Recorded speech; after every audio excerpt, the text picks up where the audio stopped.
প্রিয় দর্শক, ভরতপুরের এমএলএ মাননীয় হুমায়ুন কবির মহাশয় আজ কাপাসডাঙ্গায় মফিজুলের বাড়িতে মফিজুলকে দেখতে এসেছেন। বিস্তারিত আমাদের ক্যামেরার সামনে কি বললেন, বেসিক সমস্যা নিয়ে কি বলেছেন, বিস্তারিত দেখুন। চলুন প্রিয় দর্শক, আপনারা এই নিউজটি বেশি বেশি করে শেয়ার করে দিবেন, ফলো করে যাবেন। ভিডিওটি সম্পূর্ণ দেখার অনুরোধ রইল।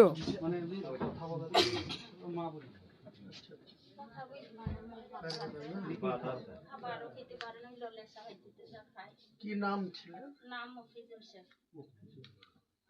কি মুখের ভেতর খাম হয়ে আছে?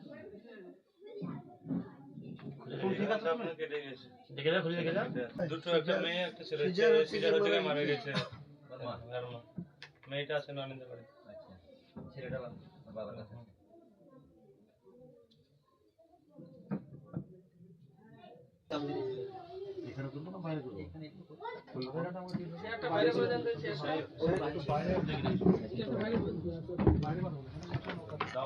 স্যার, আপনি কি মনে করেন মফিজুলের পরিবার ন্যায় বিচার পাবে বলে মনে হচ্ছে? দেখুন, ন্যায় বিচার পাওয়ার বিষয়টা তো এখানে নয়। মানবিকভাবে একটা ছেলে আক্রান্ত হয়েছে, তার শারীরিক অবস্থা খুব একটা সন্তোষজনক না, তার মুখে কথা বলা পর্যন্ত অসুবিধা, সে চিকিৎসাধীন রয়েছে। পাশাপাশি জুডিশিয়ালিতে কি আছে, পুলিশ প্রশাসন কি ধরনের স্টেপ নিয়েছে, এই ব্যাপারে এখনই কিছু বলার মতো অবস্থায় নেই।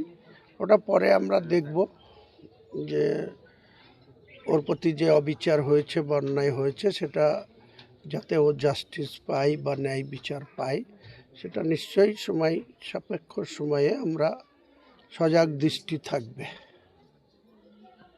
স্যার, আপনাকে নিয়ে রাজ্য রাজনীতি খুব তোলপাড়, কি বলবেন? সাবজেক্ট বলুন, কি বিষয়ে তোলপাড় বলছেন?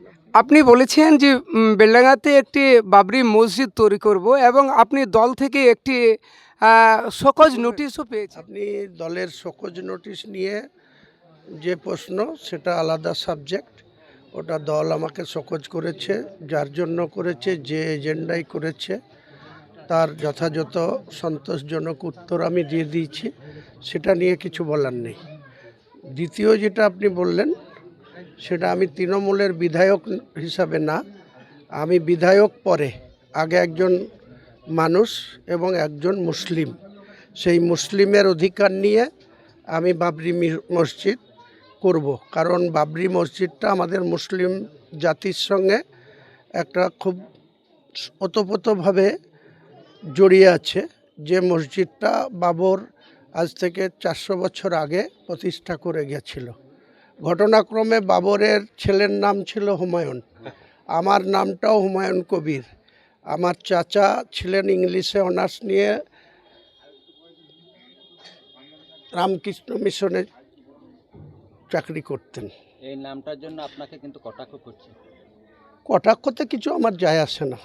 আমি স্যার, বেলডাঙ্গাতে বেসিক সমস্যা কিন্তু অনেকগুলো রয়েছে। যেমন আপনি যেখানে দাঁড়িয়ে রয়েছেন, এখানে রেড জোন এলাকা, এখানে পানীয় জলের সমস্যা, বেলডাঙ্গাতে হসপিটালের সমস্যা, বেলডাঙ্গা পাঁচরাহা রেলগেট 111 নম্বর আরবি অর্থাৎ রেল ওভারব্রিজের সমস্যা। এই বেসিক সমস্যাগুলো নিয়ে আপনি কী চিন্তাভাবনা করছেন?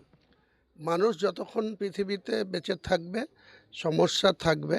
সব সমস্যার সমাধান একসঙ্গে হয় না, অবশ্যই পর্যায়ক্রমে সেটা সমাধান করতে হবে। যারা এই এলাকার নির্বাচিত জনপ্রতিনিধি আছে, যারা এখানকার সরকারি আধিকারিক রয়েছে, রেল দপ্তর আলাদা, সেন্ট্রাল গভর্নমেন্টের সাবজেক্ট, আর স্টেট গভর্নমেন্ট আলাদা। এখানে স্টেট গভর্নমেন্টের ডেভেলপমেন্ট অফিসার রয়েছে, এখানে যেটা পৌরসভা এলাকা বেলডাঙ্গা সেটা পৌর প্রধান রয়েছে, তাদের যা নর্মস রয়েছে, তাদের যে ধরনের কাজের যার যা দায়িত্ব বর্তায়, তারা নিশ্চয়ই সজাগ দৃষ্টি দেবে এবং দায়িত্ববান হবে, এটাই বলবো।